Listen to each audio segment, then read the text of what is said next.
This is the Tech Addicts Podcast.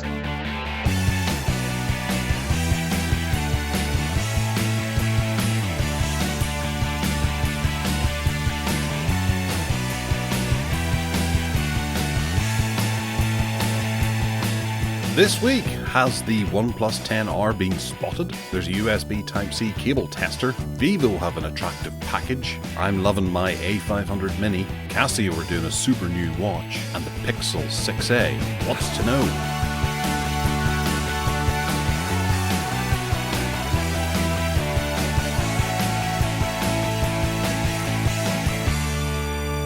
Hello and welcome to the Tech Addicts Podcast. I am Mr. Gareth Miles and this is Mr. Ted Salmon. Mister, we got some titles this week, have we? Oh, I was going to go with Doctor or Monsignor. Or... The last time someone called me Mister, I just can't remember. That's what you get, you see. Mister. Don't the kids call you Mister whenever they kick their football at your window? Oi, Mister, give us my football back. Show off, you little shit. Weather report is bloody sunny. And hot, and this I thought last night actually. This is the beginning of summer. I reckon that the colder weather has now gone. We're in for it. Air conditioners at the ready. Miserable Ted queued up. Right. Okay. It's warm here, yes, but it is cloudy. It's not overcast, but it's grey. But then it's Ireland, so greyness. Goes with it, green and grey. That's what we do. Yeah. Anyway, how are you doing? All right? I'm all right. All right, John? What about you? I'm all right, John. Ticking along. I've had my bathroom done. I was posting on MeWe about that. They were here for 2 days, banging and clashing about, and the bathroom, the new shower's lovely. It's really nice. But they've gotten away and I've got a leaking toilet bowl now, so they've got to come back and fix it. But yeah, is that not just you bleary-eyed at night going in and pissing anywhere? I've taken photographs of it. It's coming out from a floor level, left and right, and now round the back. So I don't know what's wrong with it, but it's not emergency stuff. It's not like pouring out, but it's just annoying that they've just done it. They've ripped the whole room out and put it all in nicely, and it's poxy well leaking. Anyway, right. They're going to come back on Tuesday and look at it. Have you checked all of the bonding around the edge of the shower and things like that? Is it all Do I look like a plumber? Well? Do I look like a plumber? I don't know. It's a podcast. It's quite difficult to make that. That's what they're paid for, surely. I don't know. I have had bathrooms installed in the past by inverted commas plumbers. And ended up having to rip them all out and spend $8,000 reinstalling them with another plumber that I'm hoping is not just a bandit. Blimey. No, this bloke's not a bandit, and he's good as gold. He's apologised and he's coming back. And if it had been an emergency, he said he would have come back over the holiday weekend. But I said no, it's not. It can wait. So you're either just holding on with a mighty bladder or pissing in the corner out the window? No, I've got two. I've got two toilets. I've got one main toilet, and there's an ensuite off the bedroom. This static van is actually quite a posh one. It's an old. It's not a new one. It's quite old, but it's actually, when it was made, it was actually quite a kind of luxury one. So there's two loos.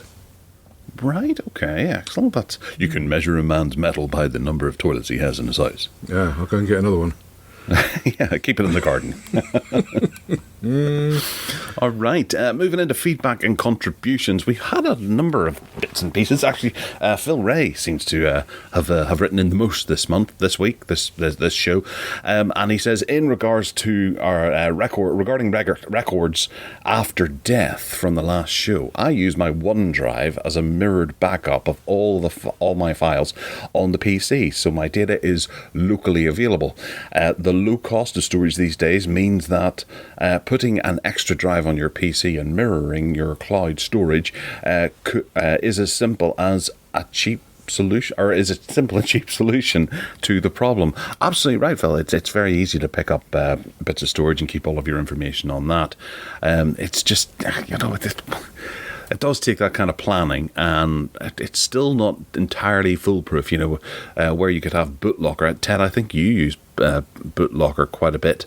I do. So that actually could encrypt the hard disk so that other people can't read it. Yeah, BitLocker, sorry, not BitLocker. And what he's describing is what I do with he does it with OneDrive, and I do it with Google Drive, essentially. So I've got a drive on my computer that is mirrored on the Google server. And what I don't have though is the data, all of the stuff.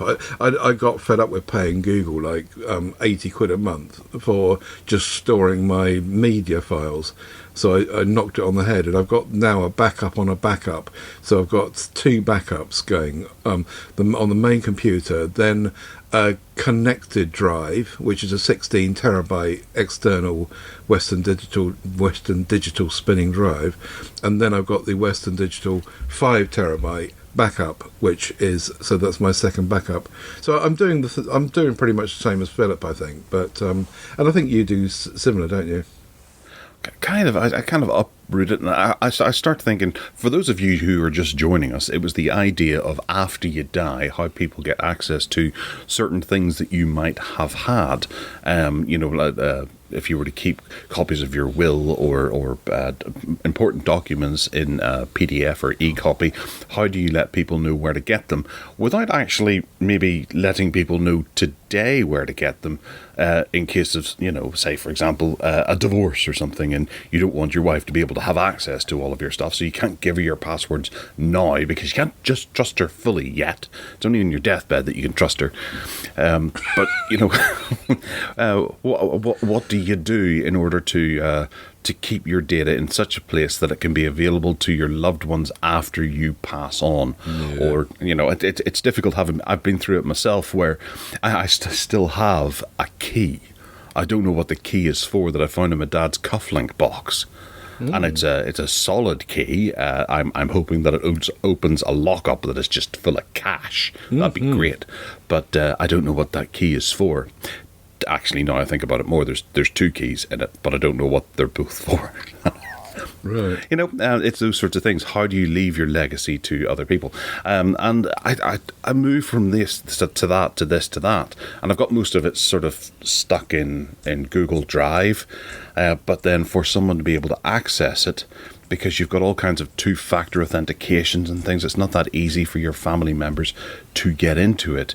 And thankfully Google have brought in a new sort of servicey type thing that allows you to nominate people and be able to, for people to be able to access it after you die. It's a tough one, I think, unless because you're then having to really dedicate everything to Google and make sure that they know what they're doing. And if they were to graveyard it whenever you're in your 80s and not quite keeping up with all of Google's things and not be aware of it, all your stuff could be basically lost at some stage. Who knows? Or Google could suddenly go bankrupt.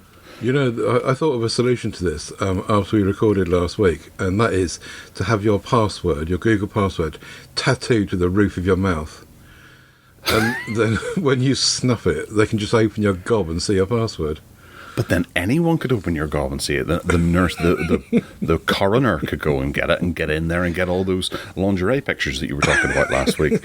And you have to let your loved ones know that you've gone through this. How do they get the tattoo gun in your mouth? They're really big. Yes. We shall see. Anyway, there are, as we said last week, there are solutions that these big boys have put into place, so do investigate it. Link for that will be in the show notes from last week, because it was an article that someone wrote going through all the different services and how you do it. Yeah, but also Philip has written in about point-and-click adventures. He remembers the Tex Murphy series, which is one of his favourites. I had 2 of those, and I had them in the original big boxes, and I know the person that I lent them to years ago and never got them back. I had Mean Streets and Martian Memorandum. I think I had a second-hand copy of Under a Killing Moon at some stage, but they're very, very good text adventures graphic adventures that went through a period of FMV as well. They had some sort of unique qualities to them as well, and I believe they're still making them. You can get them all through GOG at the moment. Ted, you were going to go away and start getting into point-and-click adventures, last we heard. Did you get into point-and-click adventures? I don't actually know how to do it, and I can't remember what was said about it. Frank Neidhart also wrote in and challenged me with that. He said that the Deponia series, Deponia series, was recommended to him, and he could recommend it himself. It could be a good starting point for Ted, because he really enjoyed all this stuff back in the 90s as well, and all of those things you were talking about on the last show rang a bell for him. But yeah, I was thinking about this point and click thing when I was doing the show notes last week, and I thought, actually, I'm not quite sure how I get to that. So anyway, I'll look into it. I promise. Well, I think is Deponia available on Android? It might be, but it's one that's always it's dirt cheap or always on sale, and there's so many different entries to it, and it's an ongoing story. It's a good one to get into. It is a very good start, and top tip there, Frank. But I then realised during the week that Ted has Amazon Prime Gaming, which has a copy of Monkey Island 2 in it, if you've been keeping up. And I think, Ted, you have been, so you've got no excuse. You've got a Windows computer. I told you I tried, and they wanted... There was a huge download to even get started to my Windows computer, which is no good over my cellular connection. Then, when I went to that game you suggested, that was another 2 gigabyte download over my cellular connection, and it's just geared up for people that... This is not mobile gaming at all. This is like... You know, you're set up with a connection arrangement like you've got, with a really fast and really good, strong connection, not someone sitting with a Vodafone connection. And it just wasn't working for me. I gave up in the end. I said, I can't download these huge files in order to make this happen. Well, then take your laptop up to your mum's house for lunch today. She'll be glad to see you. Yeah, well, I haven't got a Well, I have got a laptop, but yeah, you're right. I could do that, but then I don't know what happens when you start playing it. You know, you need a strong connection. Once it's downloaded, it's there. It doesn't. It's not an online game. You just you download it to your laptop and away you go. Really? Yeah. Okay, because that's not what I found with Stadia. With Stadia, no, but Stadia is streaming games. That's like Netflix. Okay. This is you're going to. So the Amazon one is all downloading, is it? There's nothing online about it. No. Well, in that case, yes, you're right. I could take it up to my mum's and do it, and then bring the laptop back down. But I couldn't get it to my main computer, obviously. No. Anyway. Unless you run a really long Ethernet cable from your mum's house down. Yeah. Yes, that'd be fun, wouldn't it? I'll tell you what I have been having fun with this week is Object Desktop, which is a thing by Stardock.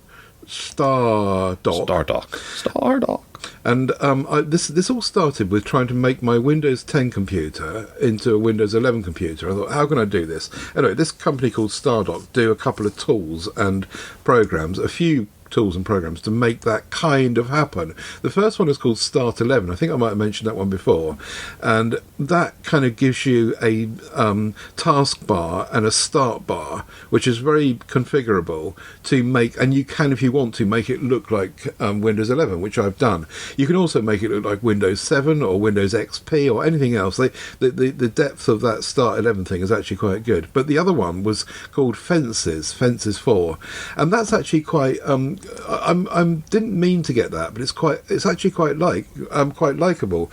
You can arrange your desktop into little windows. I'm sure there are other ways of doing this, but you can arrange your desktop into little windows and give the windows titles. You can hide the titles if you want to.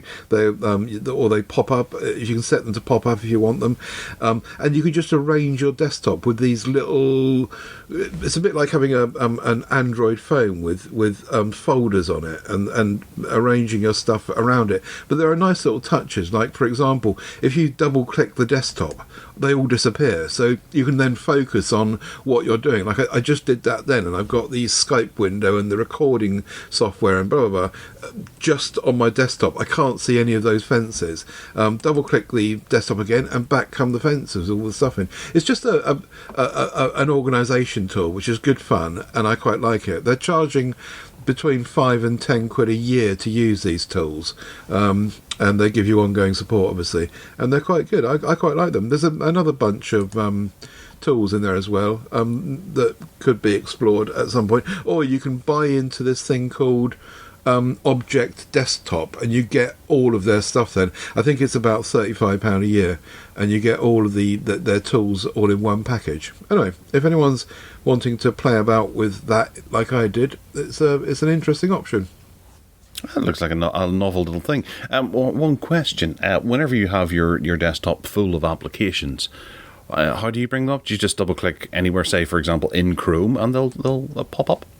You put the shortcuts inside the windows. You mean in Fences? Yeah, where the fence is, maybe you've pushed it back so you can't see it, and you're focusing on your program. How do you bring it to the front, or you double click again over anywhere even in the program that you're using? No, you double click on the desktop, on just anywhere on the desktop behind what you're using. So yeah, I see what you mean. If you go full screen, then you wouldn't be able to do that, would you? But you can also put stuff on the taskbar. So Start 11 allows you to put stuff on the taskbar as well. So I've got my, like my Plex is on the start bar. So if I'm full screen in Fences, and I want to go to Plex, I've got that on the taskbar, and it just goes straight there. Oh, right, okay. So it's very configurable. It's just quite good fun. Like I say, I'm sure there are other people that have done similar things, but this is the one I stumbled into. Yeah, I'm just checking out curtains as well. That looks like a interesting option too. Yeah, cool. So Stardock, still something to check out. They've been around for a good long while, so hopefully they know a thing or two about Windows and how to make this run smoothly and nicely. Mm-hmm. Okay, moving into the hardline for the hardware. The H on the H. We have Amazon possibly leaking the OnePlus 10R, or the OnePlus Ace, as it might be known in certain regions. There was a tweet that they put out, I believe, or a post that they put out on Amazon India that showed an ad for a phone that they said was the OnePlus Nord 2 5G. But the model that appeared in the tweet didn't match the model that we know to be coming. I think the camera on the race notably different. So instead, they may have accidentally put the wrong phone model in there, and people believe that this could well be the OnePlus 10R, also known in, I think, China as the OnePlus Ace. Or the Oppo 8 Ace or something. All right, okay. Because these devices aren't confusingly named at all. Giving it a different name in a different area just really adds to your desire to want to have it. Ted, what do you think? Do you think this is a mistake, or is it something that we should get excited about? No, they've done that purposely, haven't they? They've leaked that out to to generate interest. And this is, if what is being true, what is being said about this Ace or 10R or whatever it is true, it is quite interesting because it's a kind of not flagship device, but it's quite a big one, 6.7-inch screen. So they're going up there, and they put like up to 12 gigs of RAM in it. It's an AMOLED screen. It's coming with Android 12 out of the box. A Dimensity 8100 chipset, which I thought the latest one was the 8000, and maybe that's speculation completely. No card slot, no 3.5mm, but it does have stereo speakers, under display optical fingerprint scanner, 5000 milliamp hour battery, but no Qi charging, and it looks like it's probably there's no pricing on this obviously because it's all rumour. But you'd imagine it's going to be like, I don't know, maybe challenging the Samsung Galaxy S20 FE kind of territory, 21 FE, but it's very big. I'm not sure. ColorOS 12 has been put on it, allegedly, which is interesting because that will be one of the first OnePlus devices to not have oxygen, like we were saying last week. And we'll see. I'll come to ColorOS 12 later on because I've got some other stuff about Oppo to report. Anyway, yeah, it looks okay. Big. Yeah, from the back, that actually looks really fancy. The design that they have there, the camera array, sort of a large one with two smaller ones beneath it. But then there's like sort of vertical vinyl lines coming down from that are quite closely pushed together, and then maybe a slightly different texture dividing the phone into two different textures on the back. So it's almost like whenever you're holding it, your fingertips will be under a different texture to where the rest of your hand might be. So I really like the idea of a two-tone back, so to speak. And I think if OnePlus have got that going here, this might be a really attractive device. If it's grippy. Yeah, grippy. If that change in texture means that some of it is grippy, then I'm up for that, definitely. Yeah. No, I like this. I'm going to be keeping an eye on the, well, whatever you want to call it, the Ace or the 10R, to see what actually happens with the back there, because I'd like it to stay the same. And I think OnePlus are quite excited by this, because the advertising shows, kind of squished blinds or whatever you like, either side of it whenever it's in there. So they must be pushing this as a fancy feature for your device. Good call, OnePlus. Good call. Okay, coming up next is is a shocker. It appears that not too many teenagers in Northern America are terribly interested in the metaverse. Now, having a read through some of this article, they do point out some of the interesting facts here, in that, according to a survey, only 26% of US teens own a VR device, and only 5% of them use that device daily, whilst 17% of them use it weekly. Oh, before you go on, we've discovered that in America, in the census thingy that they do, in 2021, there were 41 million teenagers. So these percentages can be thought of in terms of that 41 million. Carry on. Okay, fair enough. But yeah, this is it's a very low percentage of teenagers actually use their VR enough to be able to warrant Metaverse to carry on. However, it has to be said that people weren't buying Microsoft Xboxes before Halo. It took that killer game to make the Xbox fly off the shelf. Yeah. Whenever this is fully launched and people start raving about it, if they start raving about it, sorry, I'll change that too, then this is whenever VR devices could start flying off the shelf. It's like anything, isn't it? The teen pressure and peer pressure. It's that must-have app. Yeah, if something takes off and everyone's getting it, then suddenly in the schools it will just absolutely. You're right. It will just flood everything, won't it? And then the most desirable, the most affordable, I suppose, VR device is owned by Facebook, the Oculus. So it's a win-win. If they make the must-have feature for VR, then their VR devices will start flying off the shelves. So I don't think it's really going to affect too many people. It's not like PlayStation suffering by or not going to take up Metaverse. They'll just be able to keep doing their VR as they do in limited numbers, and then if Metaverse takes off, they'll be able to approach Facebook and say, can we port it over to our console, because we want to start selling VR too now. So it's a very gentle hill to climb for Facebook. I have to say they get to call all of the shots. To put this into perspective, though, this was a sample of 7,100 American teens.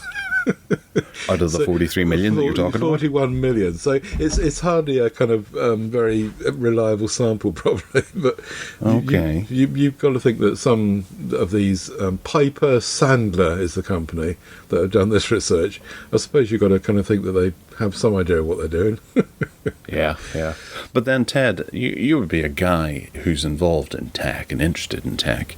Name me one reason that you would get VR tomorrow. I wouldn't get it because I've tried it out. I tried the whole Samsung thingy on your face and strapping your phone in front of your eyes, and it was fascinating to look at for 5 minutes. But I think that I'm just the wrong age group for one thing. Certainly, if this takes off with teens, then they might well be all over it.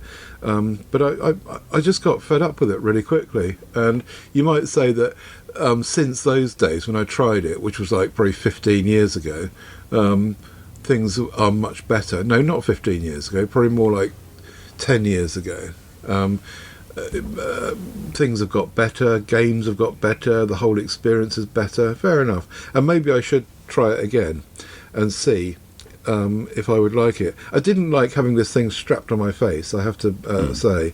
It felt claustrophobic, and they're now not putting the phones inside the front of it, which helps because it's not heavy.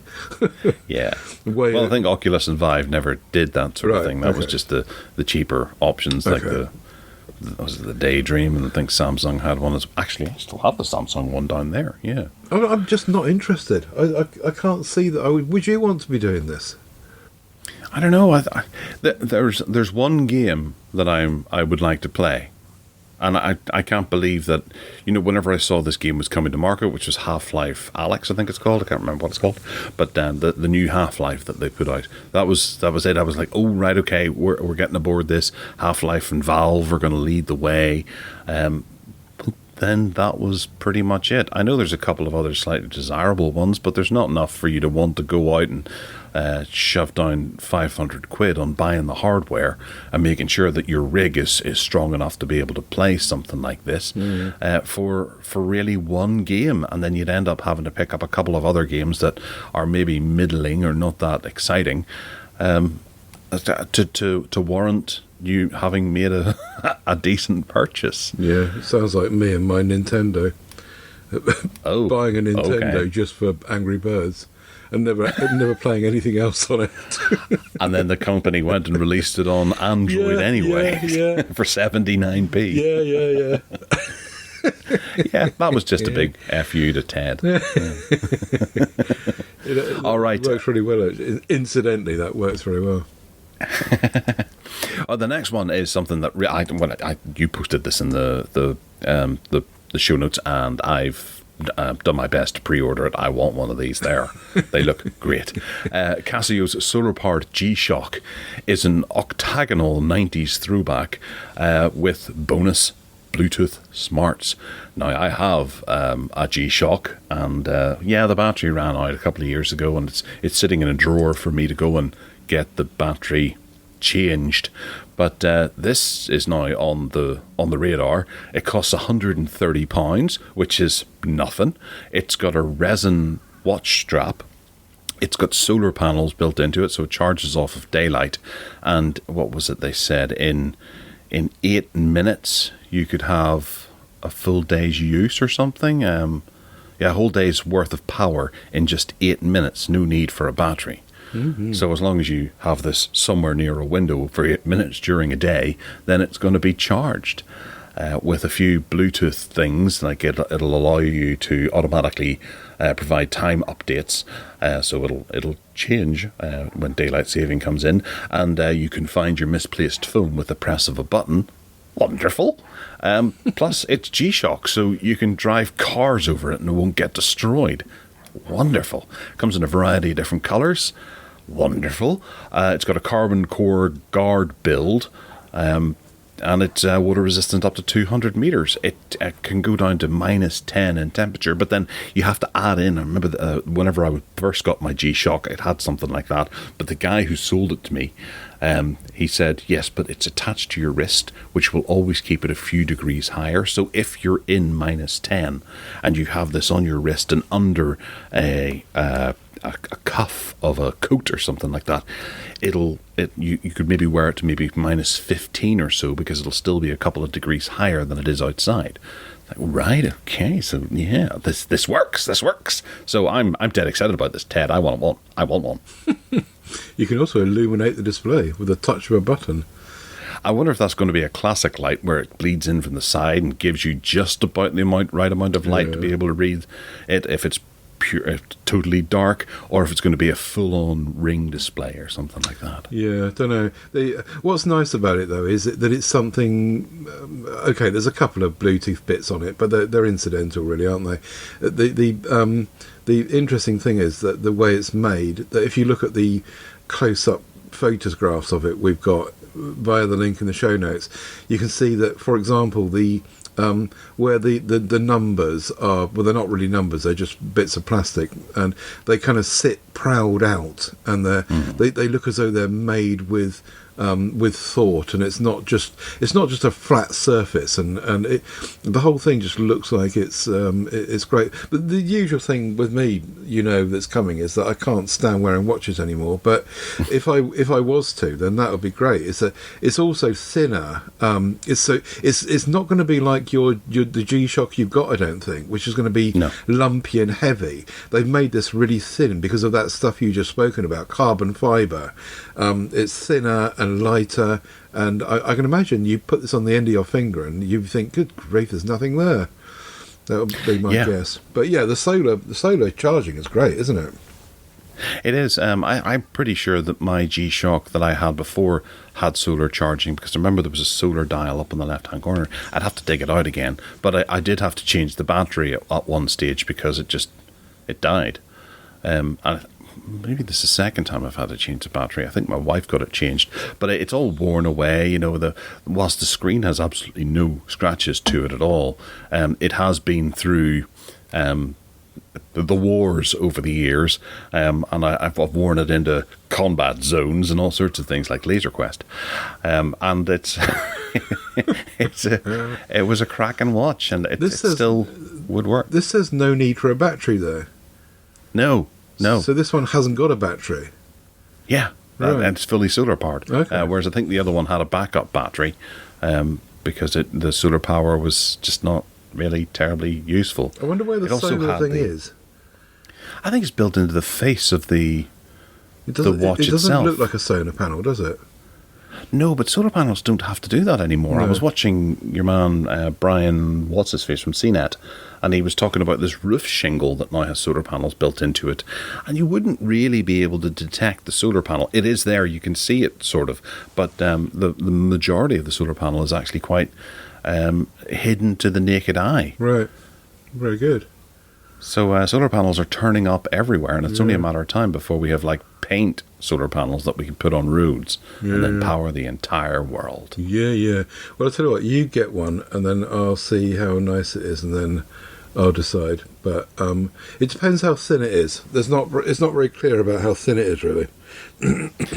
No, I'll be getting one. I've signed up to their website because there's no release date just yet, but I'm hoping that it'll be in the next couple of months. It'd be nice to get this in time for summer. Cool. The next thing is, Ted, something you've put in as well, which is a USB cable tester. We had this... Or USB-C. Yeah, USB-C cables. So you put one end in one end and one end in the other. This is a Kickstarter campaign. And it tests the efficiency of your USB-C cable. This came up this week because I'd got this Oppo Find X3 Pro. So you've gone from Oppo to Pixel, and I've gone from Pixel to Oppo, and we were trying to work out why in the MeWe group, why on earth the thing wouldn't charge quickly. It's supposed to charge VO Super VOC VOC. And it just wouldn't work. It wasn't charging, and the fast charging icon wasn't coming up on the screen.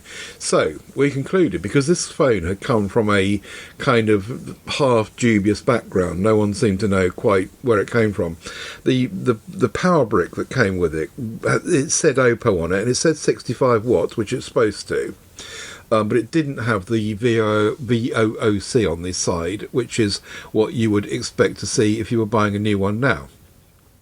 But then, when we concluded that the power brick probably was 65 watt, because it says it on it, we then looked at the cable, and sure enough, VOOC charging only works with the proprietary supplied Oppo cable. So any thoughts of universal charging is just completely out the window.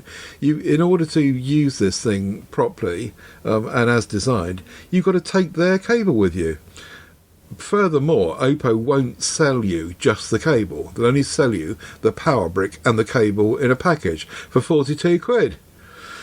So I was getting more and more cross about this. Not that I particularly need fast charging, but it's just that it didn't work. And I wanted it to. Anyway, this thing then popped up that said, right, you can test your cable to see what it's supposed to do, what it does do, if you've got breaks in it, if you've got if it's worn out, if something is wrong with it, this will tell you.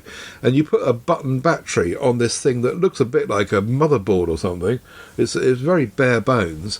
And then you plug one end of your USB-C into one side, one in the other side, and there's an array of LED lights that gives you loads of data, which tells you what is what. Now, the problem for me is that I need some sort of interpretation handbook to tell me what any of these things, because all these things mean. I mean, hopefully they'll mean a bit more to you, but there's all sorts of numbers and letters and pluses and minuses, and there's one on one side and one on the other, and I wouldn't have a clue where to start. So if you're listening, Kickstarter, I should supply a handbook with this when you sell it.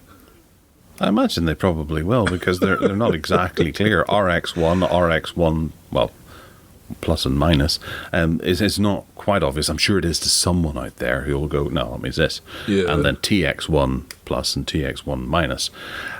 So, yeah, it's going to be... It looks like a pretty good little bit of kit to have. I just wish that it had a few more ports on it as well, because I think the majority of my USB cables and the ones that I go to use would have USB-A on one end and then USB Type-C on the other. So it'd be handy to know most of my cables, as opposed to just buying this for a handful of the cables. Yeah, that's true enough. And if you introduce an adapter, you're not really testing the cable. You're introducing a third party into the line. So but the main problem for me was that I wouldn't know how to read it. Well, I guess as long as everything lights up, then you're good. Yeah. But there is a wee warning there that says do not plug this into a USB port. So if you were to try to measure your phone, you'd probably blow it up. Right, yeah. That's not their phone, but the actual the unit. It does look very bare bones and very much... It looks a bit like a Raspberry Pi thing, doesn't it? That you'd be expecting a kit. And I can't believe they're going to sell it like that. They must, down the line somewhere, I'd imagine that they probably have going to put a box around it or some sort of, I don't know, at least hide the battery. Yes, true. Very true. Yeah. It looks like a lovely little device. I'd be quite happy to have one. I had a USB tester before, whenever I started getting in a lot of USB cables from independent companies who were looking to, manufacture cable kits with a bunch of different cables for your whole household, just to see how well they did. And the one I bought off Amazon didn't work. I plugged anything into it and it just didn't light up at all. So I gave that a knock on the head, because I noticed Gavin had one, Gavin Fabiani Lehman, for testing some of his USB stuff. Right. I thought that would be handy and follow in his footsteps. But no, I got ripped off and ended up sending it back, because you can't win. No. Yeah. So the big news, I guess, this week is that the FCC has noted 4 different models of the Pixel 6a. Is this something to get excited about, Ted? Should we? Don't get excited about the 4 models, because the 4 models means one with Wave, one without Wave, one with, it's just regional variations, really. What's interesting here is that the rumoured specs, as kind of pushed out by various authorities or websites. The one I'm focusing in on here is GSM Arena, who are claiming that the device, interestingly for me, is a 6.2-inch device. And I'm also hoping that this is not going to be just America and Japan like the 5A was, because then we will never see it in the UK, certainly, unless we import it somehow.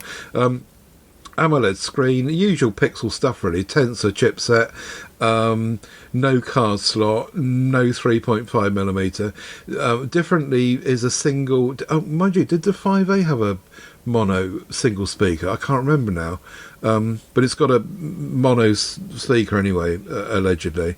No Qi charging, of course. 4,800 milliamp hour battery, 30-watt charging, under display optical fingerprint scanner. It's really not very exciting, except I think personally the thing is being a 6.2-inch AMOLED 1080p panel. I think it's great.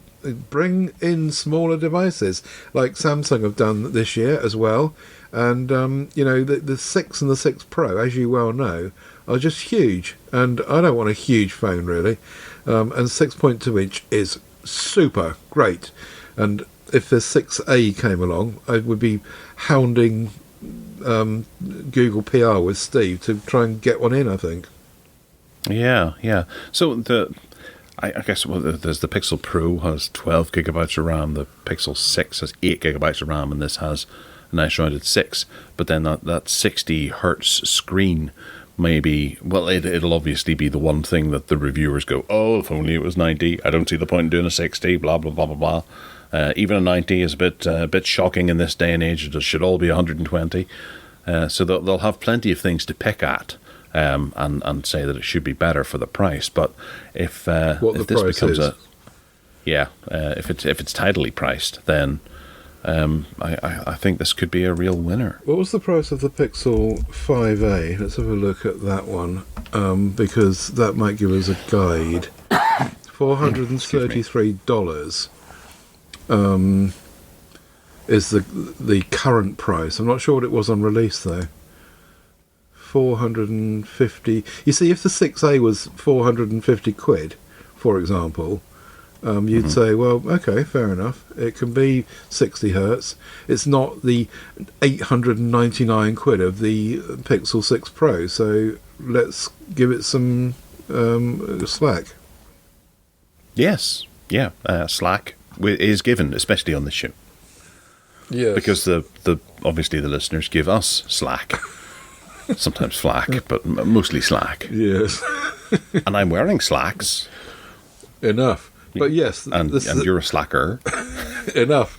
But the 6A, yes, it's passing through FCC, so it's real, it's going to happen. And as you say, there are 4 different models, but I think the differences are minimal. It's going to be a 6.2-inch screen device, and I just hope, as I say, I hope it's not just... I think that the reason the 5A was Japan and America was because of chip shortages, and they weren't able to kind of push this whole thing out, and Tensor wasn't ready, and blah, blah, blah. And I think this time it'll be different, so hopefully it'll be a worldwide release. But then I wonder how well Pixel actually sells in Europe. Do we have an idea of just how popular it is? Does it even enter into the top 10? Because I would say that Europe is predominantly Samsung and Apple. As is America. Yeah, but I think there's more people there, and you do get... I think in America there's a larger portion of tech enthusiasts who would go out and actively look for these, whereas here I don't think we could be bothered as much. I think the person on the street, the Joe Public, you're probably quite right. They probably don't even know what a Pixel is. I don't know anyone that's got a Pixel except my mum, and the only reason she's got one is because of me. I have one. Personally. Okay, I know you as well. I meant outside of tech circles. I don't know anyone that's got a Pixel. And yes, you're quite right. They'll go for different brands. Pixels, I think, are tech toys for enthusiasts. And the reason we're talking about it on this show is because it's tech addicts. And, the next show along will be talking about Samsungs and Apples, won't they? Yeah, quite right. All right, so we'll move swiftly on to Vivo. There's a 7-inch Vivo X Note with the Snapdragon 8 Gen 1 that's been unveiled recently, and this is a darn good looking device. It's got a really nice big black rectangle on it with a circular camera, a quad camera array. Is that a Xenon flash? It looks like Xenon Flash, yeah. It does, doesn't it? Got a funny feeling Mr. Listfield will enjoy this, yeah. Yeah. And it's all Coral Zeissy all over there as well. This is a gorgeous looking device with a 380 by 1440 res display, 120 hertz, HDR10 plus. It's at a 1500 milliamp hour battery with 12 gigabytes of RAM. We said the processor type there, 50 megapixel camera with 1.2 Uber pictures, or what was it again? UMs, Uber pixels. What's that? The Uber pixels, wasn't it? Uber pixels? I don't know what you're talking about. Instead of megapixels, you've got the other ones, the I see. larger Well, ones. the next one up. Oh, I see. Yeah. Mega... Ultra pixel? Gigapixels. No, it's got UM. No, I don't know. Sorry, listeners, I've forgotten. No. The one the HTC stuck in their phone, and everyone went, wow, it's only got a 4 megapixel camera. It's like, no, it's ultra pixels. Oh, yeah, I remember now. I know what you're talking about. Yeah, they were whacking great big pixels, weren't they? And they had loads of light gathering stuff. I completely forgot about that, you know. Yeah, and it was a big misfire for HTC because people just didn't get it because they were so used to measuring, if it's got more megapixels, then it's a better camera. Right, yeah. Why would you buy this with a crap camera? I've forgotten all about that. I'm trying to remember what that model was. Yeah, it was the 1X or something like that, or the HTC One. Yeah. Yeah, but this is a gorgeous looking device, and there's the Vivo Pad as well, which is another... it's a decent looking Android tablet that has a clip-on keyboard and the Snapdragon 870 in there. I think we've spoken about this before, because didn't you say it had a 2p piece camera on the back? That's right, yeah. But it was one image of a girl carrying it. That's all we had, whereas now we have a nice collection of this and that little Vivo X Note sitting beside it as well. Looks like a tidy little collection to have in your pocket and bag. Very nice indeed. Origin OS. My phone, that sounds a bit dubious, doesn't it? My first reaction to this was, good grief, a 7-inch phone. And then I thought to myself, well, actually, we're talking just now about a 6.7-inch phone. There was a Nokia phone recently that was 6.81 inches. I can't remember which one it was, but that was, so how different really, when you take the diagonal measurement, how different really is 7 inches from a Nokia 6.81? It's not much, is it? It's up. Yeah, and there's nothing in the way of bezels here either. No, that's true. Chambered side. It does look nice, but as usual with Vivo stuff, I've got no confidence at all that we'll ever see it. Well, certainly not mainstream in the West. I think it's going to be, unless it takes off. You see, Asian people, but people from the Far East, just seem to love these whacking great big phones, and they lap them up, don't they? Which is why we're all served with these great big phones, and it's a rarity, like we said just now about the Pixel 6a, that something is smaller and more pocketable and one-handed use capable. I don't know. Well, we'll see if it arrives here, if it doesn't. But it certainly looks very capable. To be entirely honest, the marketing here does make the big tick box is checked, because it's got a picture of the tablet with a picture of the phone visible on the tablet screen. So they have the ability to you can interact with your phone from the screen, a bit like Samsung tried to do years ago and failed miserably. Was it Samsung Flow or something they called it? That's right. Where you could see your phone on the screen and it came in as an extra app. Yeah. And you could interact with it. You still can in real time. Flow is still downloadable. But is it not more of a integrated system as opposed to being an actual rendition of your phone with tappable buttons? You can interact with it on the tablet screen. And I also noticed that Oppo are doing this. Since I got this Oppo this week, I've been investigating this, and Oppo are just about to release, apparently, a similar system so that you can hook up it's a kind of semi-DeX system, and you can get on your Windows computer, not a tablet in this case, but on a Windows computer, you can get your phone up there. So I think Oppo, Vivo, well, they're all in the same company anyway, aren't they? So They're all trying their hardest to make this all happen. But did you ever try that with a device? Did you see it working? Well, I remember getting it working on one of the Samsung tablets I had years ago, maybe the S4 or something like that. Mm-hmm. But I can't remember it. But it was slow and buggy. Right. And getting a connection was, well, sometimes worked and sometimes didn't. It was it was just unreliable, and whenever you needed to use it, it wouldn't happen. Since there was, what was the other one? AirDroid as well. I think that was an option that you could use as well, which is a full suite that would interact with your phone from your tablet and from your desktop. Which was, I remember buying that for a year. Yeah, that was a third-party solution, wasn't it? It was, yeah, but it worked better than what Samsung had built in. Yeah. But then I think Samsung got rid of it and then brought in their Flow type thing, which allowed notifications to appear, and you can interact with the notifications on your tablet, and it would send it across to your phone. But it wasn't exactly a very rich featured option, whereas this shows you the entire rectangle of what would be your phone with the hard buttons that you would have on the bottom of it. Yeah.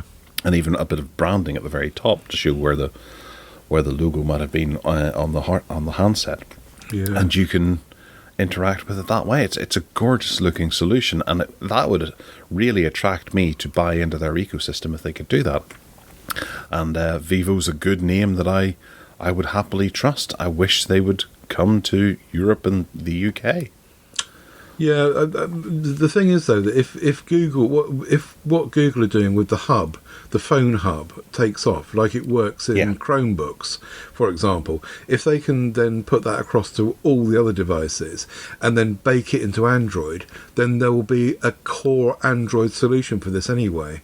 And all of these other people that are mucking about with their own solutions that only work with Vivo and only work with Oppo and only work with Samsung are going to be out the water because everyone baked into Android will be able to do this from the phone hub and Windows if Google have their way. Yeah. And it'll just open it all up and make, after so many years of Android, give it the big feature that everyone really just wanted. Stop having to get your phone out of your pocket. Yeah. All right. So there is news on the Android front, and who is it? Android Central have a list of the Android phones that emit the most radiation. Disgrace. It is, absolutely, and you would be surprised by some of the entries. Because there's some big brands here, and one in particular that made me think, ooh, crikey, how does Pixel fare on here? Crikey. So I think the worst offender, if I'm reading this right, because I always read these the wrong way around, is Ted your Motorola Edge? Yeah, but not the Edge Plus. Oh, well, that's okay then. Well done, Motorola. Yeah, it is a bit kind of scary. But having said that, the what they've also said is very clearly is the there's no evidence at all anywhere that where is it? Hang on, there's no consistent or credible scientific evidence of health problems caused by exposure to radio frequency energy emitted by cell phones, says the FCC, who've got a vested interest in phones selling, of course. But yeah, if you want to be kind of scared by this, on GSM Arena, if you go to the specifications of all the phones, down towards the bottom there, they have a SAR rating. And if you want to nitpick on the data, you just scroll down there and have a look, and you can see what the SAR rating is. Google are saying that it's not fair to have the Pixel in there because what they do is completely within the regulations and underneath the levels involved, and leave us alone, for goodness sake. We've stuck to the rules. But OnePlus are up there, and I don't know if it's interesting though that the Motorola Edge non-Plus version kind of is a kind of significantly ahead of the others, isn't it? Yeah, it is. Whenever I first saw this and we were talking about it, I went straight to the table because I fully expected one of, what was the Oppo X3. It has 9 antennas in it as opposed to the regular. I think the most a phone has had before that was 6. And I just thought, wow, it's got to be something to do with Oppo then, because if they've got 9 antennas in there, that's a huge amount more to have to protect people against. And they weren't there at all. Of course, there's the OnePlus 6, the OnePlus 6T, and then the Oppo Reno 5 5G, which now I'm thinking about it, that's probably actually the Find X3, isn't it? Or is that an older one? I can't remember. I don't know, no. Yeah. Well, those are a couple of the ones that are on there, but the Google Pixel 3, the Google Pixel 3 XL, and the Google Pixel 4a were on there too, plus a couple of Sony Xperias too. And then the second from the top was the ZTE Axon 11 5G. So there are a decent amount of 5G phones that are on here too. Right. Not that that really makes a difference, but it's interesting to see, because I remember back in the day, I used to work for a guy who got a lump on his ear, and he had to go and get it removed, and it was because he was on his phone all day. I was going to say, most people now don't stick their phone to their ear, do they? I think that's part of the difference, is there are other solutions out there. Yes, okay, I do, very occasionally. People are making less and less phone calls now, for one thing, and when they are making phone calls, they tend to, I see people around me just putting it on speakerphone mostly. And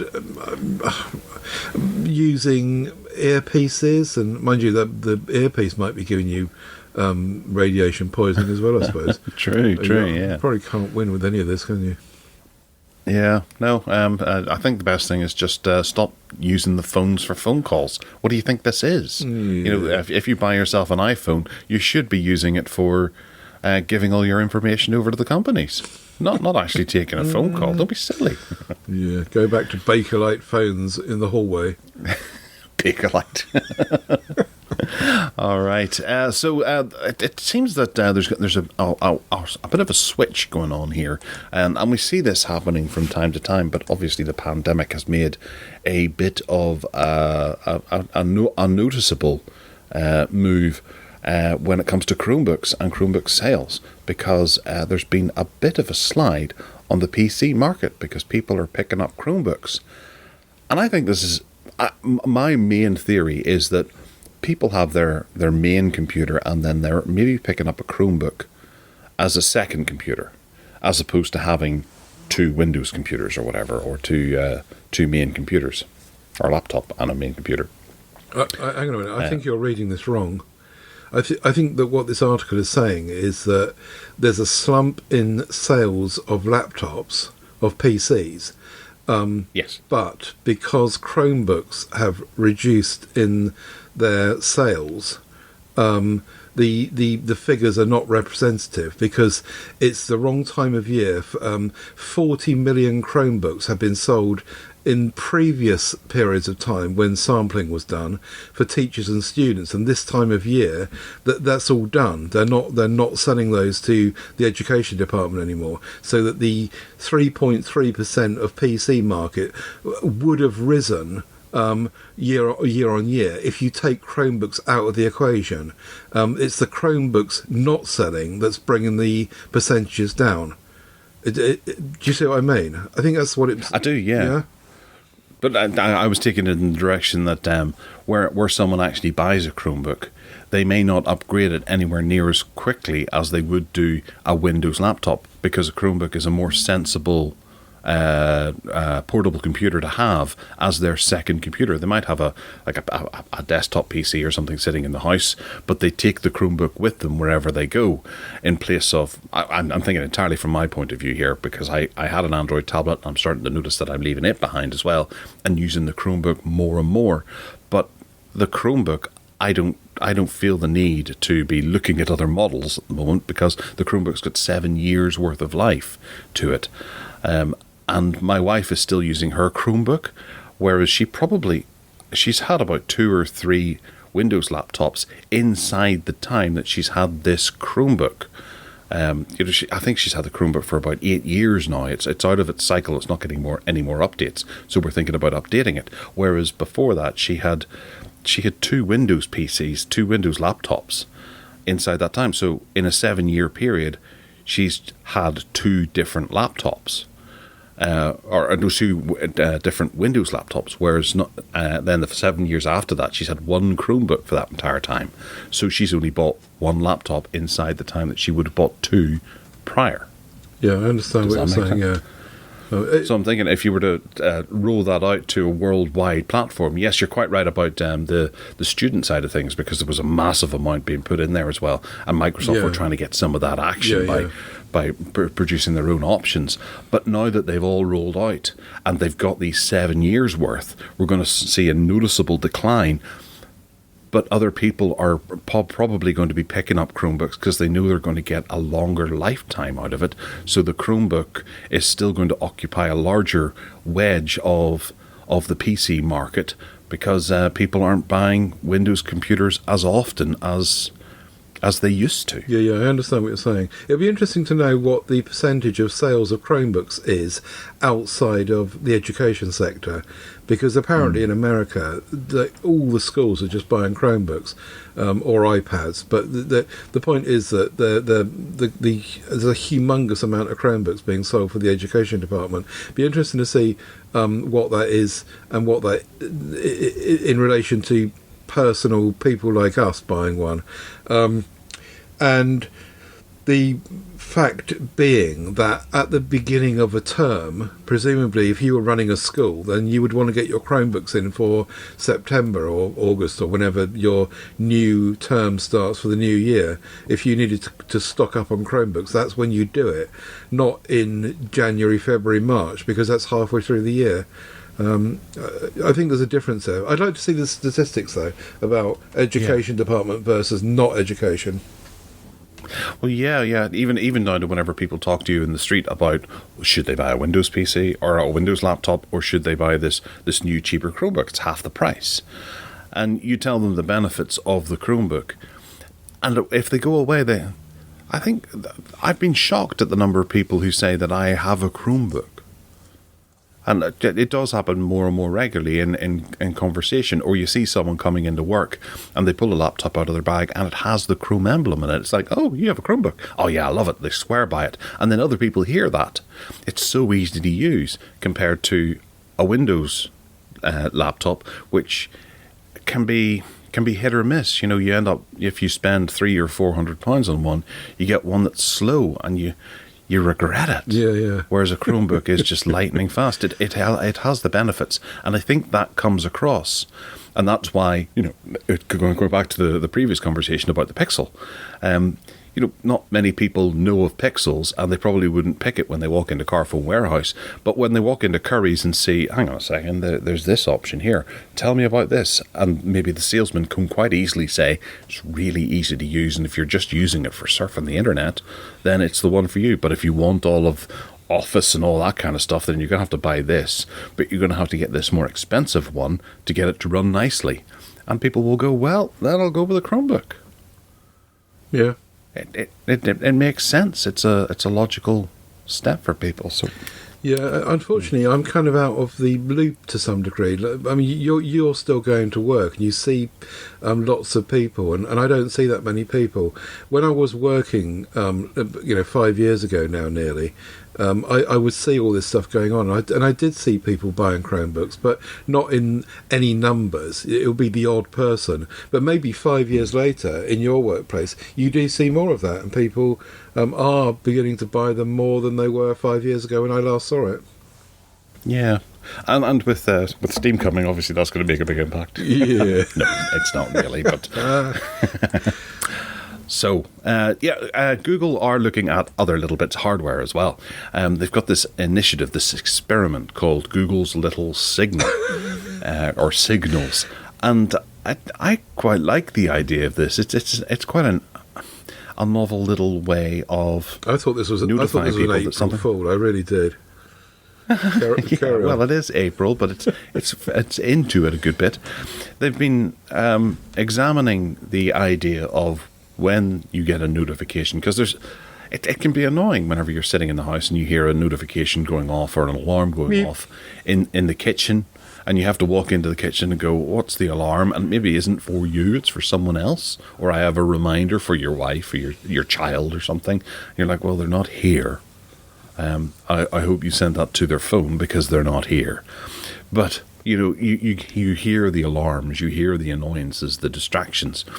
Instead, Google are investigating the idea of little signals, which are little ways of notifying you that something's going on without actually giving you an all too familiar ding or bong bong or something like that.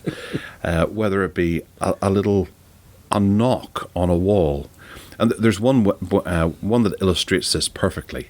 And it's in a medicine cabinet, and there's a bottle of pills. And there's a little handle that comes down and taps the side of the pills to go clink, clink, to let you know that it's time to take your pills. Which I think is genius. It really is. Obviously, you have to have good hearing to be able to hear that and be in an area where that's going to come across. Otherwise, it's going to be completely ineffective for someone who needs to take their pills, especially if it's an elderly person sitting in the living room. The pills are in the bathroom and hearing a clink, clink. It's not going to happen.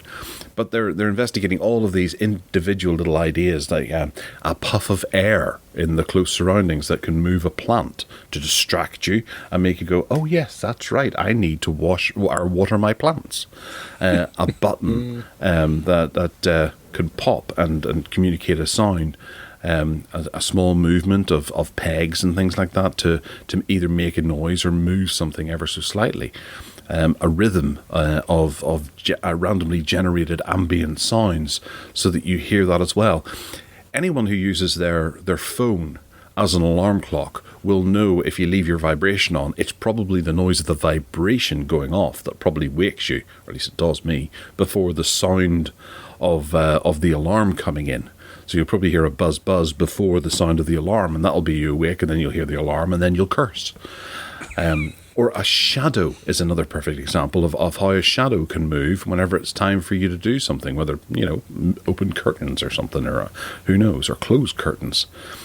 But it's a really interesting idea of where they can go with making notifications. It's very unique, and it's probably not going to be a big seller, but it's something that I kind of like the idea of for something simple like every 15 minutes to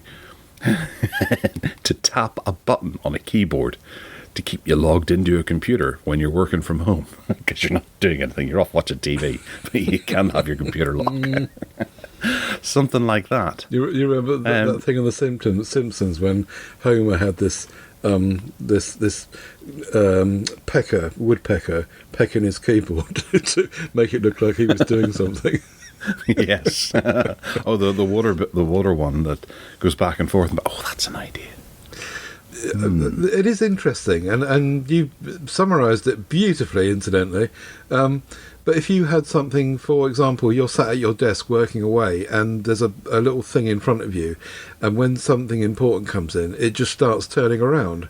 And so there's no noise, but because it's next to your computer, you'll see the movement and you'll see it happening. And it's that, as you said, though, that does rely on you looking at it at that time and seeing it.